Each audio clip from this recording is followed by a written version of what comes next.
नमस्कार, मैं हूं सोला जबी। स्वागत है आपका नेशन वन में। रुक करते हैं खबरों का। उत्तर प्रदेश के फतेहपुर जिले में फतेहपुर विकास मंच के द्वारा यमुना बचाओ रैली का आयोजन किया जा रहा है। ये रैली 6 अप्रैल से प्रारंभ की जाएगी। इसी दौरान सदर विधायक विक्रम सिंह ने प्रेस वार्ता कर बताया कि दोआबा के नाम से जाना जाने वाला फतेहपुर जिला को जो यमुना बचाओ के लिए अभियान चलाकर लोगों को जागरूक करेगा और विकास मंच यमुना किनारे के 68 गांव में अपनी यात्रा निकालेगा और सरकार की महत्वाकांक्षी योजनाओं के बारे में भी जागरूक करेगा, जिसके लिए जिला प्रशासन और केंद्र सरकार द्वारा योजनाओं का लाभ दिलाया जाएगा।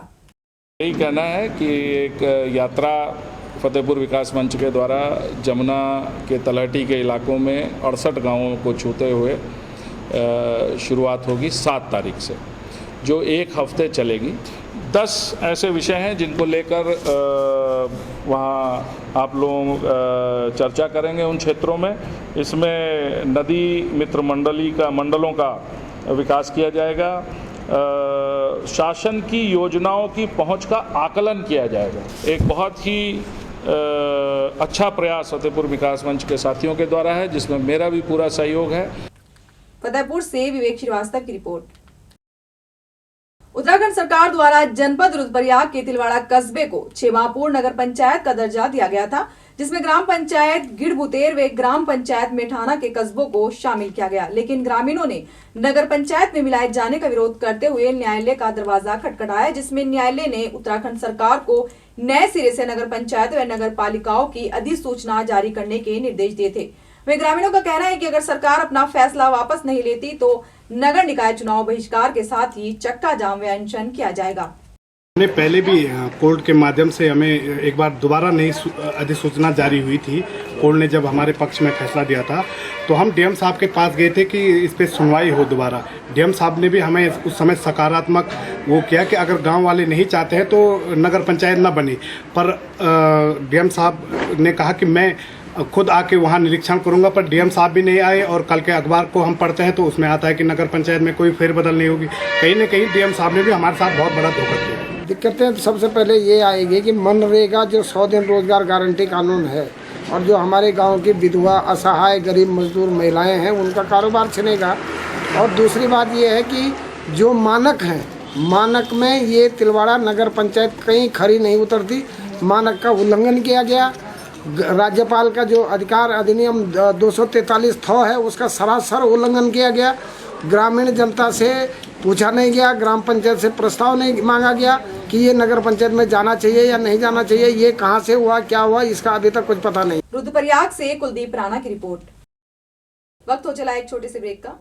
हाँ, मैं मांगलिक हूँ और मैं 30 साल की होने जा रही थी। Then I found mangliks.com, शादी योग्य मांगलिक लड़के लड़कियों की एक अकेली जेन्युइन वेबसाइट। इसमें है 1 लाख से ज्यादा मांगलिक प्रोफाइल्स और रजिस्टर करना फ्री और एकदम आसान। अब अपना मांगलिक लाइफ पार्टनर सर्च करें, मैच करें और mangliks.com पर पाएं अपना मनपसंद जीवन साथी।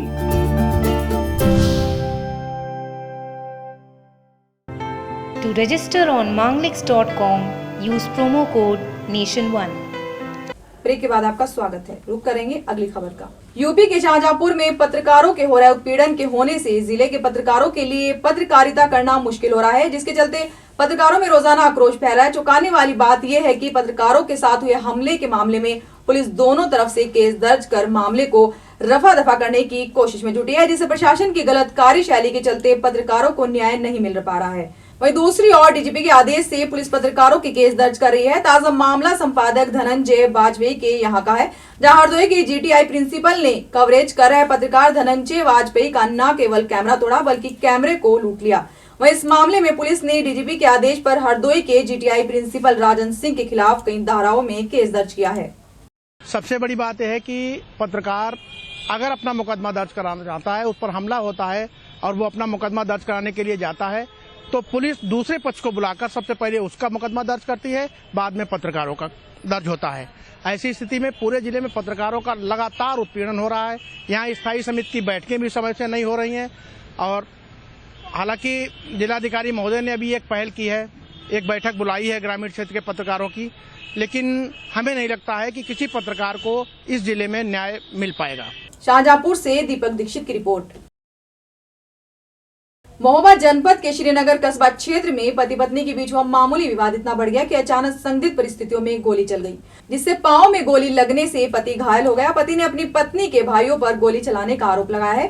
घायल पति का जिला अस्पताल में इलाज चल रहा है। वहीं पत्नी के आरोपी भाई घटना के बाद से फरार बताए जा रहे हैं। श्रीनगर में ऐसे वो इनका वाइफ उनके भाई के साथ वो शाम को थाना में आया, श्रीनगर थाना में इनके खिलाफ कंप्लेंट दे दिया, NCR लिखा है। इनकी वाइफ उनकी भाई के साथ चली गई भाई के घर में। ये रात में इनकी थोड़ा डर हो गई, मेरा वाइफ मेरे खिलाफ कंप्लेंट दे चुका है, इसलिए हम लोग को ये जानकारी आ रहा है खुद ही फायर करके उनकी भाई के खिलाफ, वाइफ का भाई के खिलाफ। वो देखने के डार्कनिंग है, क्लोज रेंज में फायर हो गई, सभी देख करके हम चेक करेंगे, जांच करके कार्रवाई करेंगे। सही कार्रवाई, निष्पक्ष कार्रवाई जल्दी होगा। महोबा से आकांक्षा शुक्ला की रिपोर्ट। वक्त हो चला एक छोटे से ब्रेक का। हाँ, मैं मांगलिक हूँ और मैं 30 साल की होने जा रही थी। Then I found Manglix.com, शादी योग्य मांगलिक लड़के लड़कियों की एक अकेली जेन्युइन वेबसाइट। इसमें है 1 लाख से ज्यादा मांगलिक प्रोफाइल्स और रजिस्टर करना फ्री और एकदम आसान। अब अपना मांगलिक लाइफ पार्टनर सर्च करें, मैच करें और Manglix.com पर पाएं अपना मनपसंद जीवन साथी।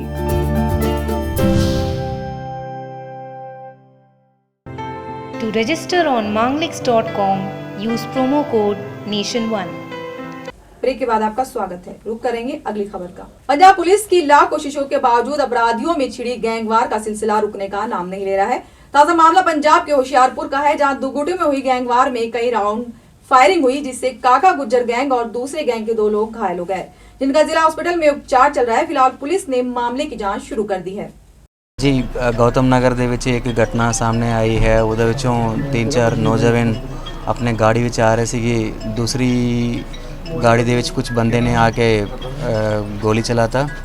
ਹੁਣ ਜਿਹੜੇ ਜ਼ਖਮੀ ਹੈ ਉਹਨਾਂ ਦਾ ਇਲਾਜ ਚੱਲ ਰਿਹਾ ਹੈ सिविल हॉस्पिटल। फिर ਅਸੀਂ मौका पर आ गए हैं, बाकी ਅਸੀਂ तफ्तीश कराएंगे। होशियारपुर से योगेश बहल की रिपोर्ट।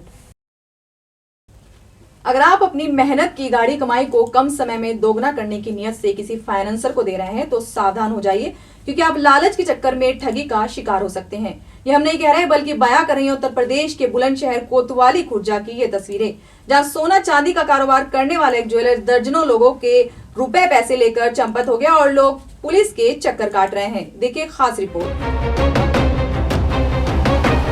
बता दें कि खुर्जा जंक्शन क्षेत्र के रहने वाले दोनों बहनें ठगी का शिकार होने के बाद SSP कार्यालय बुलंदशहर पहुंची हैं। इनका कहना है कि इनकी मां ने इनकी शादी के लिए FD कराई थी और जमीन खरीदने के लिए कुछ पैसा जोड़ा था, लेकिन मां ने ज्यादा पैसों के लालच में आकर जोड़ी गई मेहनत की सारी कमाई फाइनेंसर के पास लगा दी, क्योंकि फाइनेंसर ने पैसे डबल करने का झांसा दिया था। लेकिन फाइनेंसर प्लॉट और FD देने का झांसा देकर भाग गया। साथ ही अन्य लोगों का भी इसी तरह करोड़ों रुपया लेकर भागा है और सभी परिवार दर दर की ठोकरें खा रहे हैं। वहीं इस पूरे मामले में पुलिस का कहना है कि शिकायत सामने आई है, मुकदमा दर्ज जांच कर कार्यवाही की जाएगी। सर, जंक्शन पे देवी फाइनेंसर के नाम से काम करता था, ज्वेलर्स भी था। वो लोगों के जंक्शन से करोड़ों रुपए लेके भाग गया है, जिसमें मेरी मम्मी ने भी 1.5 लाख रुपए की FD करा रखी थी। वो अब पूरी हो चुकी, इसी मार्च में पूरी हो चुकी थी। उसने हमें अप्रैल में कि प्लॉट भी दे दूंगा और आपकी FD का कुछ पैसा और कुछ और पैसे दो। पैसे थे नहीं तो मेरी मम्मी ने हम दोनों बहनों की शादी के लिए जो चीज़ बनवाई थी वो सारी चीज़ें गला दी।